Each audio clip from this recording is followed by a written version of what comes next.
Of St. Louis received one of the biggest payouts from the feds to help the city bounce back from the pandemic.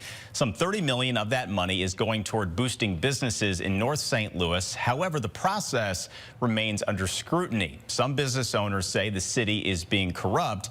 Well, now the city is responding to that. First Lord 4's Melanie Johnson is live tonight at City Hall, hearing from both sides. Mel?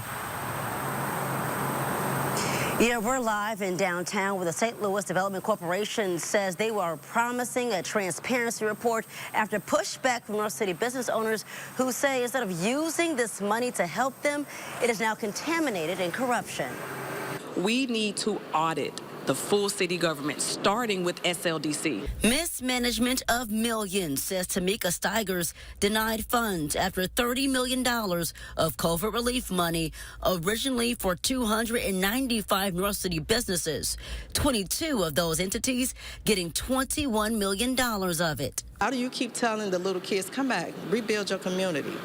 Live in the community, bring your families back. No, they're moving out in droves because of situations like this. Both women staged this sit-in at St. Louis Development Corporation after they say many were unfairly rejected. They want those who got million-dollar payouts to think twice. Why would you want to stand in that way? Urban League, Herbert Hoover, anybody else that's receiving $1 million, Miss Robbie, Sweetie Pies. Who failed you, and should somebody be fired as a result?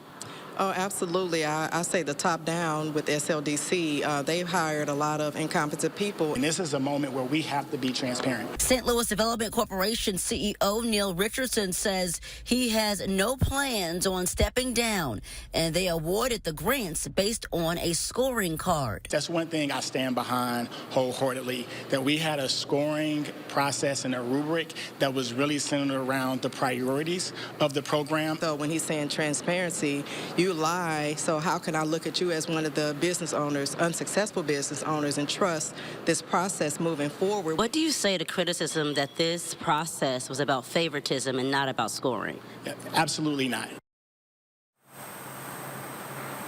As a result of that back and forth, some of those North City businesses received reconsideration grants that they were denied the first time around. Now, we do know that Alderwoman Shamim Hubbard has gone on record in saying that even though a local business shares her last name, she is not connected to them at all. The SLDC CEO says this new transparency report should be out by mid-October. In downtown St. Louis, Melanie Johnson, First Alert 4. Melanie, thank you. Anchor and